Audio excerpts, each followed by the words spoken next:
ভারতের social media ব্যবহারের নিয়মে আসছে নতুন কড়াকড়ি।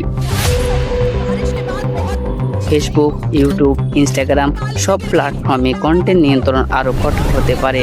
কন্টেন্ট ক্রিয়েটাররা কি এবার বড় চাপে পড়তে চলেছে, নাকি এই নিয়মই অনলাইন দুনিয়াকে আরও নিরাপদ করবে? চলুন পুরো বিষয়টি জেনে নেওয়া যাক।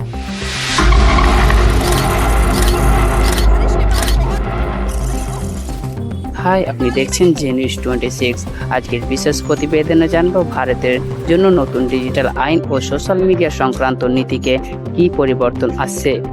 বর্তমান ভারতে কোটি কোটি মানুষ প্রতিদিন সোশ্যাল মিডিয়া ব্যবহার করেন, কিন্তু সাম্প্রতিক সময়ে ভুয়ো খবর, বিভ্রান্তিকর কন্টেন্ট, ডিপফেক ভিডিও এবং অনলাইন প্রতারণার ঘটনা বাড়তে থাকার সরকার নতুন করে ডিজিটাল নীতিমালা আরও শক্ত করার চিন্তা ভাবনা করছেন।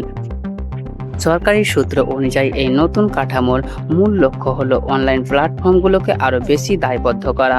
নতুন নিয়মে সোশ্যাল মিডিয়া কোম্পানিগুলোর ওপর নজরদারি বাড়তে পারে।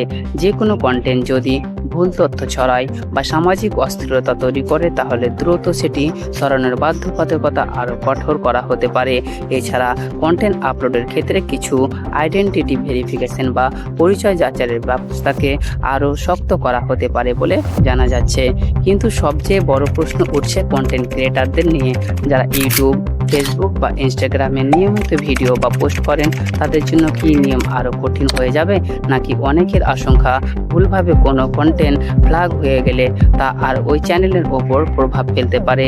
তবে সরকারের পক্ষ থেকে দাবি করা হচ্ছে, এই নীতির উদ্দেশ্য কোনোভাবে স্বাধীন মত প্রকাশ বন্ধ করা নয়, বরং অনলাইন প্ল্যাটফর্মে যাতে অপব্যবহার, ভুয়ো তথ্য এবং সাইবার অপরাধ কমানো যায়, সেই লক্ষ্যই এই পদক্ষেপ।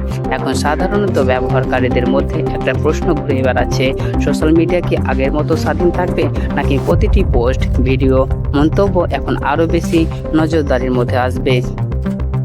এই নতুন ডিজিটাল নীতির বাস্তব রূপ কেমন হবে তা এখনও পুরোপুরি স্পষ্ট নয়, কিন্তু একথা নিশ্চিত, ভারতের ডিজিটাল জগতে একটি বড় পরিবর্তনের ইঙ্গিত ইতিমধ্যেই পাওয়া যাচ্ছে। J news 26।